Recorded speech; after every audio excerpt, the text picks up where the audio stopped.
Well, here we go again. Thank you for joining me in my alcohol stove videos. This is my latest stove. This video's been a long time in the making because I've been having trouble with pot stands and constructing one and making one effectively and sturdy, and I failed a whole bunch of times, but I'm pretty confident I got this one figured out. Anyways, this is the alcohol stove.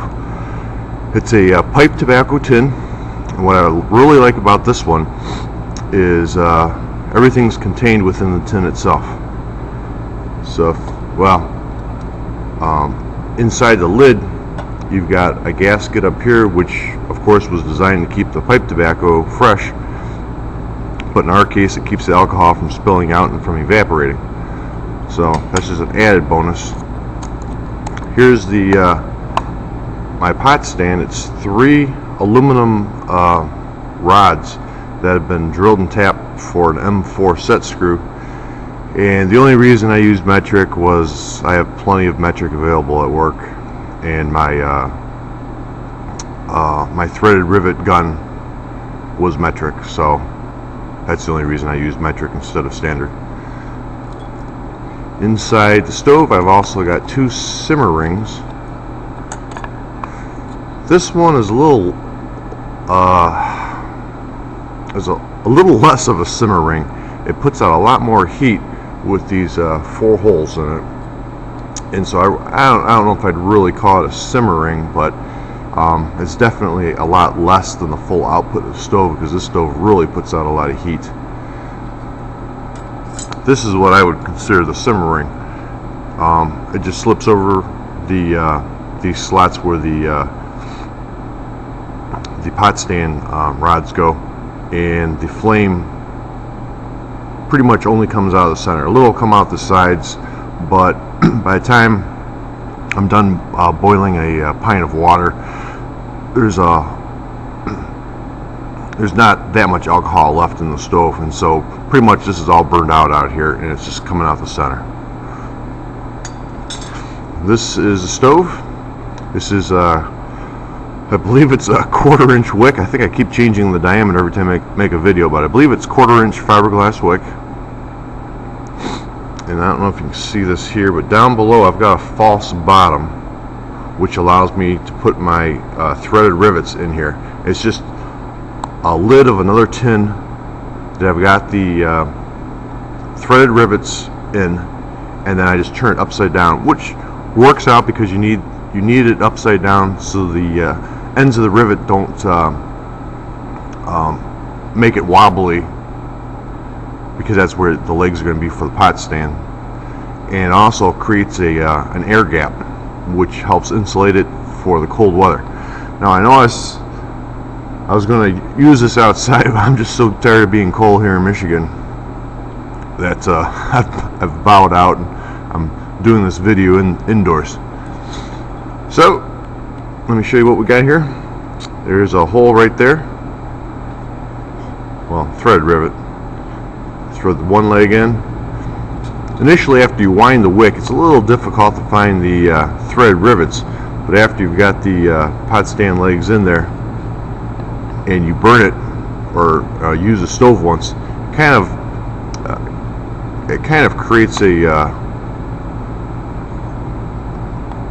black kind of stain around where the rivets are, and so they're much more easy to find the second time around.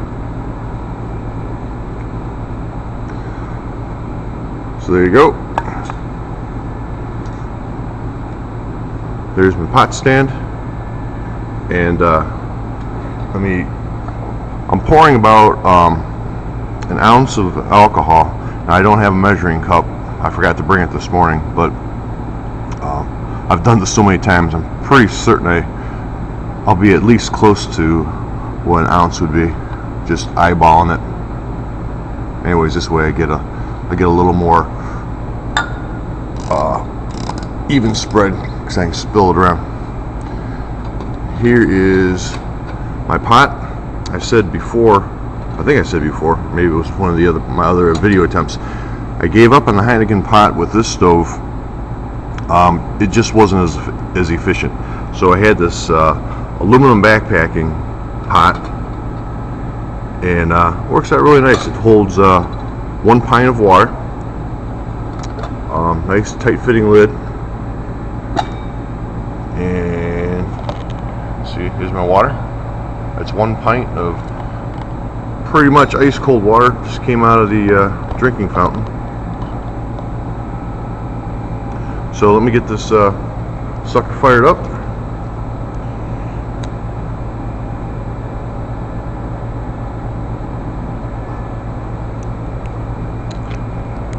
There's the flame. I'm gonna turn the lights down around here so we can see the flame a little better.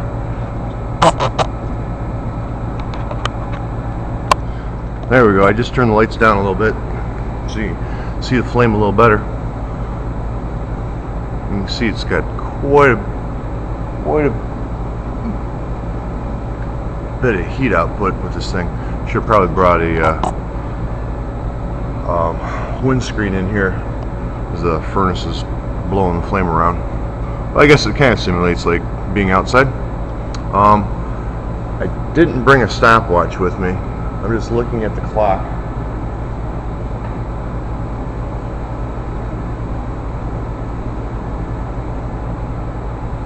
So unfortunately it'll be a less than perfect for the amount of boil, but inside my house in the kitchen, it boiled this pint of water in just about exactly 4 minutes. So I know what to look for. So I'll turn the stove back, or turn the video camera back on just as we're getting ready to boil, and then I'll show you how the simmering works. Well, we're back on. It's starting to boil. It's almost 5 minutes right now. It's probably boiling right now. Yep. Got a rolling boil. 5 minutes. Put that lid back on. Let me show you this simmering. What I do is you slide this underneath there like this. Put it down there like that. And let me bring the camera over here. Try to zoom up in there a little bit. And you can see just a little bit of flame coming out through the center, which would give it a pretty nice pretty nice simmer, since it's already boiled and nice and hot. So that's my new stove. Tell me what you think. Shoot me any comments or suggestions, and thanks for watching. Bye-bye.